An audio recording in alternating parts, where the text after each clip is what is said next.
ya sé que sí. Buenas tardes. Gracias a la Fundación Hispano-Cubana por propiciar este encuentro entre Enrique del Risco y sus lectores y sus amigos, que son muchos, ambos grupos.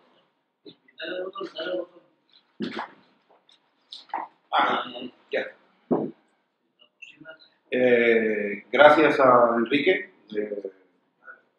Gracias, Enrique, por enredarme en este asunto. Él sabe que es una gran alegría para mí compartir este rato de literatura, de memoria, de exilio y hablar de su obra.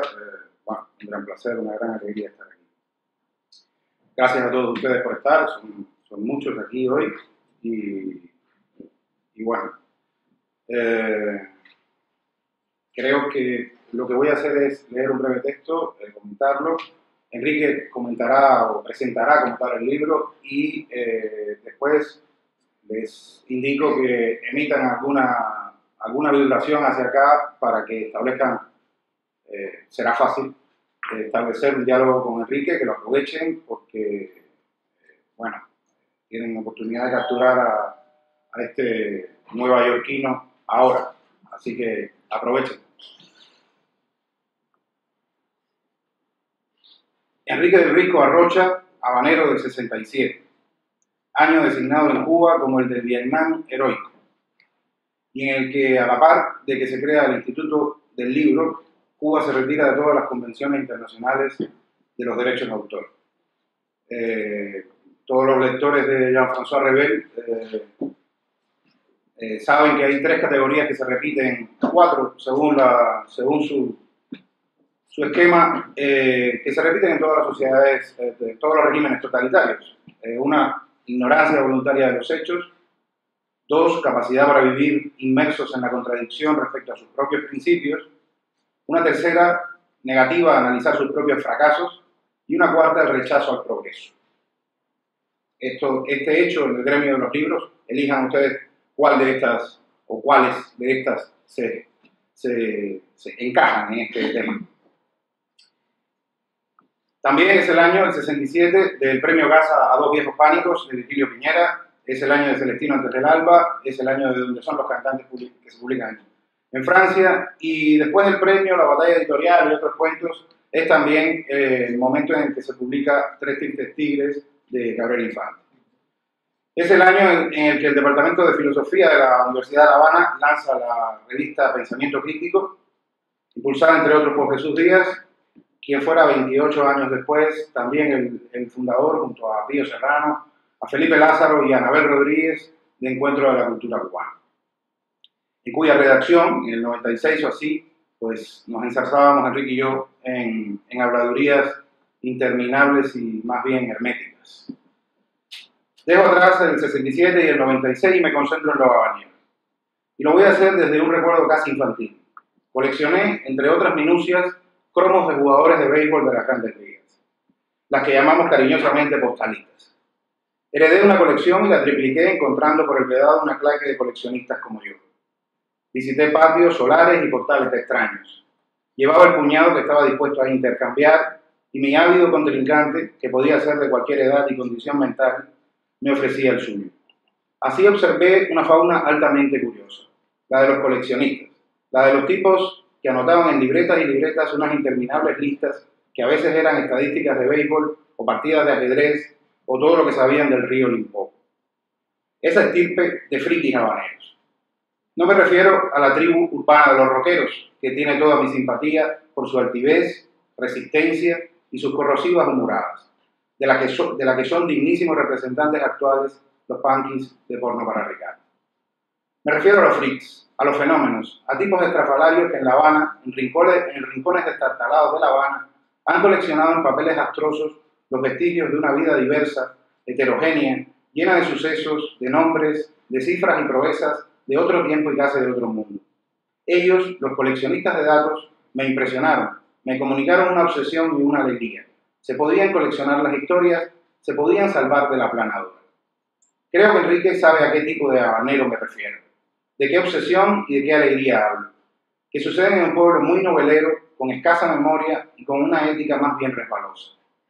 Los que escribimos coleccionamos datos de unas vidas, reales o imaginadas, nosotros o unos conocidos que iban en el vagón de delante y a los que solo vimos unos segundos. Enrique clasifica, ordena las historias de su primer exilio y de los destinos y argumentos que entonces conoció. Un escritor de variados recursos e itinerarios, que atraviesa en libros como Obras encogidas o Pérdida y recuperación de la inocencia por la prosa aséptica, cercana al apólogo o la fábula. Reúne ahí a Arreola con Mrozek, escritor polaco, y que ofrecía una sarcástica imagen del dogma y la heroicidad revolucionaria, para usar un concepto de Chicago. Un escritor que atraviesa el bosque de la historia en reescrituras y ensayos entendidos como narraciones. La historia como un cuento que debe ser contado con todos los venenos que inocula y con al menos un antídoto eficaz: el humor, la risa inteligente, la electricidad transitando por la columna vertebral del idioma. Ese es el escritor de Leve Historia de Cuba, perpetrado a cuatro manos con Francisco García, y el ensayista de Elogio de la levedad, condición, la leve, que es la del olvidadizo taíno, pero que es también la del que no quiere que le sea interrumpido el ritmo, lo narrado. Un escritor que en sus libros mayores de cuentos, Lágrimas de cocodrilo y ¿Qué pensarán de nosotros en Japón?, las situaciones humanas, los hechos y sus consecuencias, cuentan con un habilísimo cronista al que no le importan tanto los a priori y que a través de vidas de transterrados logra que todos los elementos de la narración ocupen por sí mismos su sitio en la orquesta y se entone compleja cantata de razones. No tengo dudas de que algunas de estas narraciones tienen cabida en la más selecta antología del cuento en español hoy. Creo que fue Oden el que, ante la veraz versión de la realidad que podía dar una autobiografía, oponía las ventajas del biógrafo. Según Oden, el biógrafo, que soy yo en esta tarde, percibe mejor la cultura de un hombre y la influencia en su vida de los presupuestos que da por sentados. En la obra de Enrique del Risco se pasean Twain y Swift, Vonnegut y Carver, Miguel de Marcos y Paquito de Rivera. Pero no son importantes los nombres, sí las actitudes, las tradiciones narrativas que se invocan. Enrique del Risco, como Alfonso Reyes, exiliado en el Madrid modernista, encuentra aquí las amplitudes de idioma y bibliotecas que le hacen escribir sus más densos alcances. Asimila en un periquete los oficios de espía y embalsamador con los que el escritor debe saber disfrazarse. Siempre nos quedará Madrid son unas memorias divertidas y tristonas a un tiempo, precisamente enriquianas y generacionalmente de todos nosotros. Cuando leí el libro, atravesé por varios estados contrapuestos. Primero me decía, este buen hombre está hablando de mí mismo, mismamente. Después pasé por la etapa, este buen hombre ha narrado algo que también pude haber armado yo como libro. Vaya, se adelantó. ¿Cómo son los seguidores de los Yankees? Más tarde llegué a la plácida orilla de entender que todo eso era verdad, que sí, que era así, pero que me alegraba tanto de que hubieran sido escritas estas memorias de un tiempo grato en resonancias y por quien mejor lo iba a hacer. Alguien que ante el hábito del escritor cubano de novelar el yo, de hombre sin mujer a La Habana para un infante difunto, pretende la prosa de aprendizaje de las latitudes exiliadas por un yo abundoso en crisis y aventuras. Lo que un tipo que bien sabía lo que decía, como yo, el de Vidas Imaginarias o Corazón Doble, veía en la base de toda novela. No hay contradicción. Las crisis y las aventuras de Siempre nos quedará Madrid son la espigada selección de unos derroteros seguidos en sus significados, en su diálogo con lo que ha sido siempre el exilio. Enrique quiere hacernos creer que ensayó un manual de autoayuda para náufragos en esta península. Le creo solo las intenciones sarcásticas de darnos una suerte de arte de vivir. El género mayor, la zona de la escritura que para el sabio importa, ese más relevante género para el filósofo. Schopenhauer, al inicio del capítulo 2 del suyo, dice que lo que uno es contribuye más a nuestra felicidad que lo que uno tiene y que lo que uno representa. Lo conocemos ya más o menos de una forma general. El autor de Siempre nos quedará Madrid trata aquí con lo que uno es, con las vicisitudes de un grupo humano en condiciones de desamparo, de límites próximos, de ética que resetea contenidos castristas por otros casi franquistas, en condiciones de cambio, reciclaje o caducidad. Para todos nosotros es un gran acontecimiento ético que se hayan narrado nuestros avatares del primer exilio. Es un libro, es un estribillo, es una intensidad recorrida, una Cuba con la consistencia de la brisa, un Madrid en la madrugada. Don Sorna preguntaba a Gabriel Infante si una historia que uno escribiese sin inspiración en lo real se podía convertir en la biografía de alguien que desconocía al escritor. Este libro, Siempre nos quedará Madrid, supondrá para unos cuantos que desconocen la historia de Cleo y Enrique en España la certeza de que esa es su biografía, hecho a hecho. Enrique del Risco, su blog, sus polémicas, su activismo, su obra suele tener lectores, una caterva de amigos que le acompañamos con gesto admirativo hacia tan proteica y tan decente labor. Las raíces arquetípicas del narrador, que bien supo ver Benjamin, estaban en el viejo sabio que lo ha oído todo y ha permanecido inmóvil, regurgitando las historias mientras el tiempo y hasta el cadáver de su enemigo desfilan frente a su puerta, en el viejo sabio detenido y en el viajero, quien va a lo desconocido y arranca la flor mística, tal vez papiroflexia barata que trajo en un bolsillo, y que en la tribu a la vuelta es acogida como mito o ejemplo. ¿Quién, díganme ustedes, atento y amable público, quién reúne esas dos mitades, sino el exiliado? El que no olvida lo que trae y que desembarca con inmensas ganas de saber dónde no le espera. El exiliado como narrador absoluto. Anota Roberto Calazo como lo más ajeno a veces nos da la clave, nos descifra el mapa. Relata una leyenda tomada de Martin Buber, la historia del rabí Eisik de Cracovia, que insistentemente tiene el sueño de que un tesoro fabuloso le espera en Praga, junto a un castillo y un puente. Tras noches y noches en que se repite el sueño, por fin se decide a iniciar el esforzado viaje a Praga, desde Cracovia. Llega y comprueba el paisaje soñado. Ahí está el castillo y el puente, pero no sabe dónde buscar y se queda dando vueltas, vigilando. Ante un personaje desaliñado que no se aparta del sitio y del que no se sabe sus intenciones, pues interviene la guardia del castillo.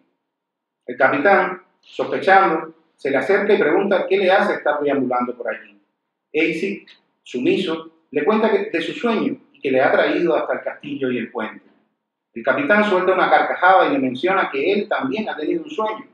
En él descubría un gran tesoro detrás de la estufa, en casa de un tal Eisik, en Cracovia. El rabí, por supuesto, calla y regresa a su hogar. Ahí, detrás de la estufa, le esperaba un tesoro. ¿Cuál es la moraleja más rápida? El tesoro está casi siempre cerca y casi nunca lo hallamos. ¿Cuál es la que propone Calazo y que yo secundo?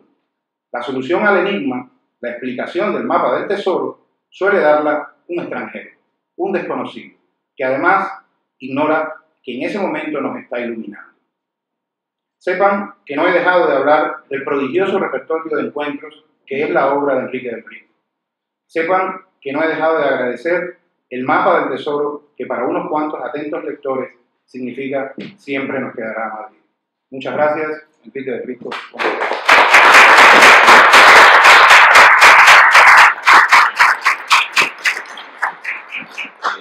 Muchas gracias a la Fundación Pan Juan por haberme propiciado, ¿no?, este encuentro con ustedes. Muchas gracias a ustedes por haber acudido a este encuentro. Y muchas gracias a Oreste por acompañarnos, ¿no? Ha sido en doble sesión, además, porque después tuvimos otra presentación. Yo siempre tengo que dar dando explicaciones de por qué escribí este libro, ¿no? En 45 años publicar una memoria. La primera es que sospecho, ¿no?, de que esa memoria se me va a ir gastando con el tiempo.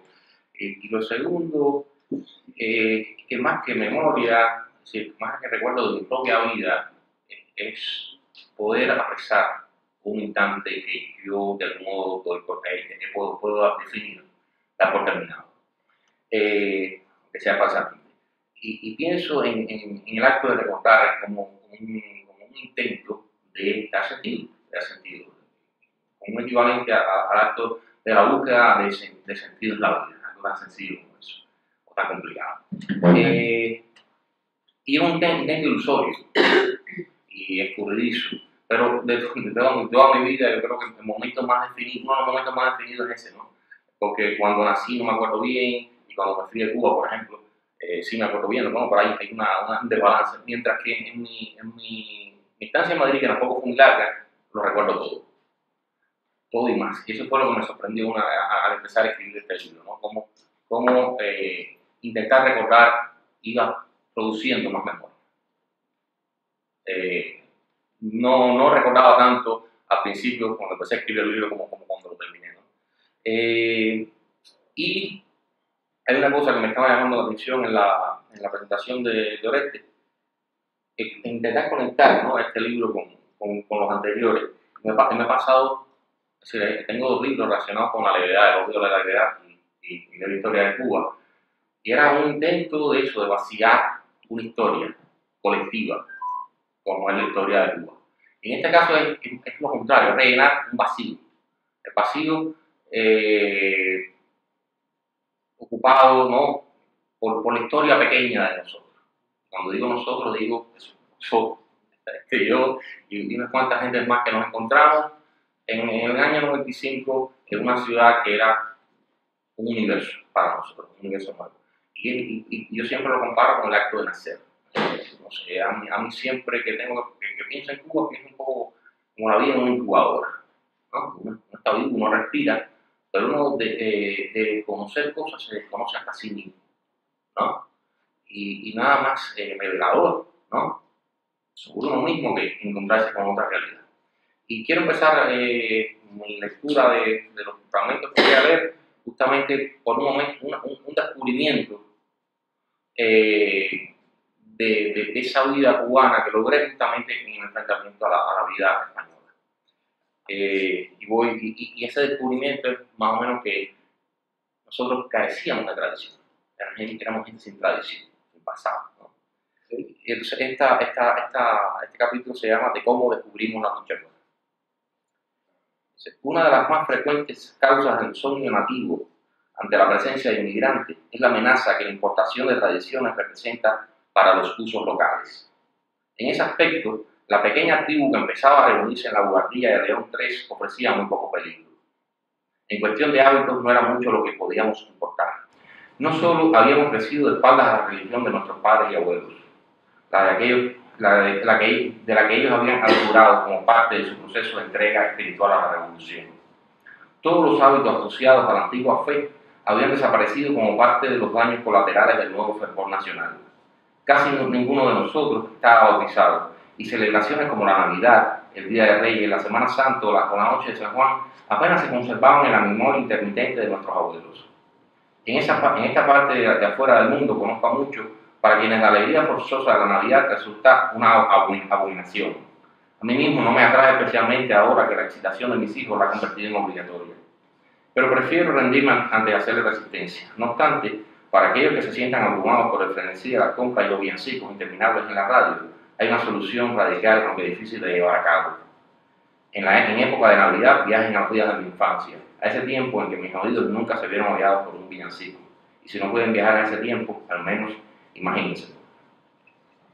En aquella década del 70, solo unos pocos se atrevían a celebrar la Nochebuena.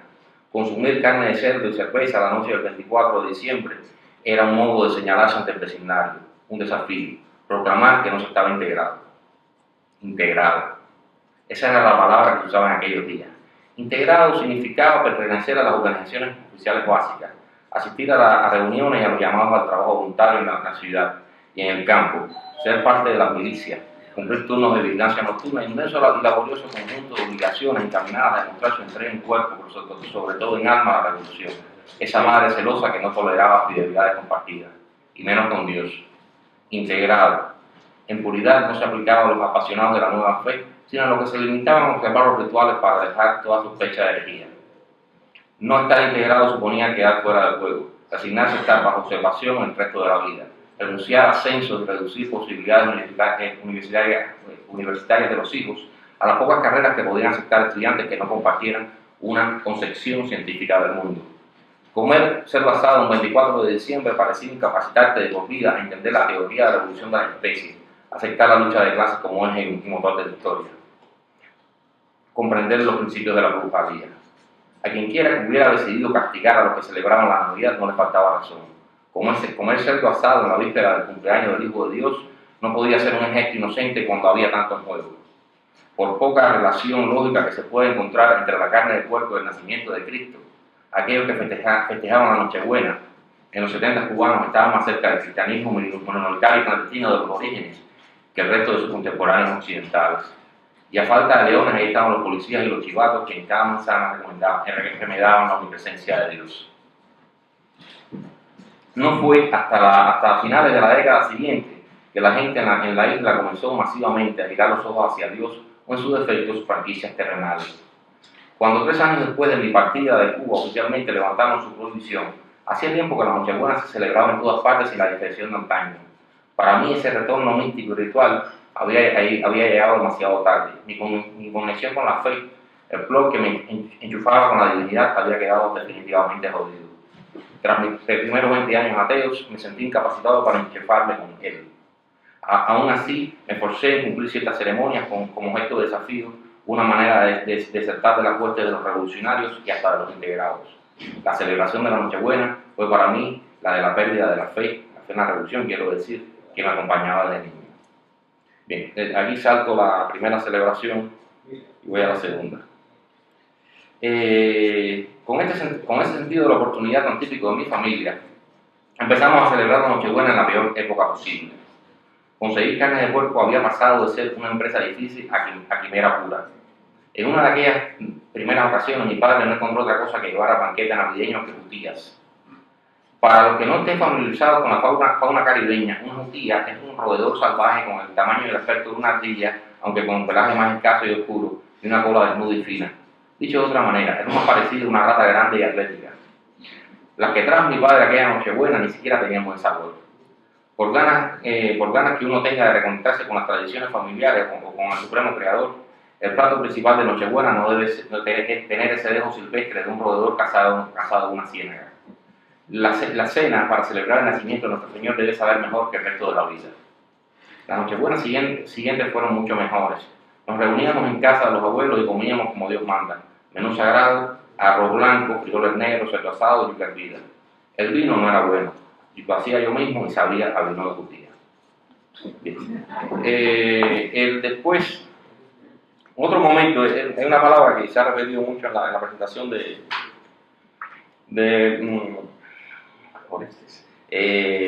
es la amistad. Y yo creo que la amistad es el principal valor con que contamos nosotros, la gente de mi generación. Yo creo que incluso muchas veces confiamos más en un amigo para cosas más íntimas que hasta en la familia, ¿no? La amistad es un padre te podía sacar a última hora en el momento que te ibas a escapar por el Mariel en un barco, pero un amigo no te fallaba, ¿no? Se suponía. Y yo creo que también, ¿no? Este libro es un tributo a la amistad. Y amistades, en este caso, muchas veces que se forjaron ahí mismo, ¿no? La mayoría de la gente que yo me encontré aquí no lo había visto nunca antes, ¿no? Y fueron amistades bajo presión de las circunstancias. Entonces, esto es la parte que remeda a un libro de autoayuda, ¿no? Cómo hacer amigos, ¿no? Dice, amistades. Si eres inmigrante indocumentado en Madrid de 1975, te recomiendo no ser muy selectivo a la hora de elegir amistades. Ten en cuenta que a nadie se va a pelear por ser amigo tuyo. No todo el mundo está interesado en ver el gesto sufriente con que sacas un billete de 2.000 pesetas para pagar la cuenta común en el banco. O a sobreentender que un inmigrante no está psíquica ni financieramente preparado para gastarse el equivalente a medio día de trabajo pues, de un mes completo en su país de origen, en unas cuantas cañas y tapas solo para aceitar una conversación entre iguales. Porque de eso se trata. De buscar amistad entre iguales, gente que entiende y comparta ese rictus amargo cuando llegue la factura o vea en esa cerveza y esas tapas el mismo desmesurado banquete. A los otros, los nativos, tu desesperación o tu asombro les puede hacer gracia la primera vez, pero no es algo que produzca entretenimiento perfecto. Como no lo produce el recuento de penurias en tu país de origen y la comparación de estas con el derroche de placeres que descubres en tus audios. Por lo demás, la amistad entre inmigrantes funciona del mismo modo que entre cualquier otra variante de la especie humana. Como un intercambio de chequeras en blanco con la esperanza de que el otro sabrá valorar apropiadamente el gesto. Es el acuerdo tácito de que ninguno escribirá en los cheques cifras desorbitadas y que cada cual proveerá sus respectivas cuentas de fondos suficientes para que los cheques no reboten. Porque en realidad se trata de eso. de la amistad como intercambio infinito de confianzas en el que se hablará de todo menos de las deudas, que aumentan en ambas direcciones, a menos que los cheques empiecen a rebotar. Señal inequívoca que la cuenta del otro se halla sin fondos. Entonces, al conjuro del mantra "y yo que creía", se descubrirá que todo lo entregado con aparente descuido no ha escapado de una contabilidad tan cuidadosa como inconsciente. Se recuerda ahora cada muestra de confianza, cada favor, con la rabia destinada a las traiciones y se coteja con las inversiones del otro. Mantener una amistad, que se trata de inmigrantes acabados de conocer o antiguos condiscípulos de la escuela primaria, consiste en evitar por todos los medios acercarse a ese punto. Llamar al amigo como si realmente te interesara saber cómo le va y no preparando el terreno para, en caso de emergencia, pedirle que te dejen quedarse en su apartamento dentro de 2 meses, como si no existiera la propia idea de la transacción. Hablando de amistades y esta parte me la van a perdonar los que vinieron a la otra presentación porque voy a repetir una parte de la lectura. A veces no se trata solo de amistades, pero sí de roce social, ¿no? Y uno de los momentos más complicados es, por ejemplo, el compartir piso con gente que uno no conoce. Es mejor muchas veces que compartir piso con gente que uno conoce, o por lo menos no está la amistad no hay nada que perder, ¿no? Entonces,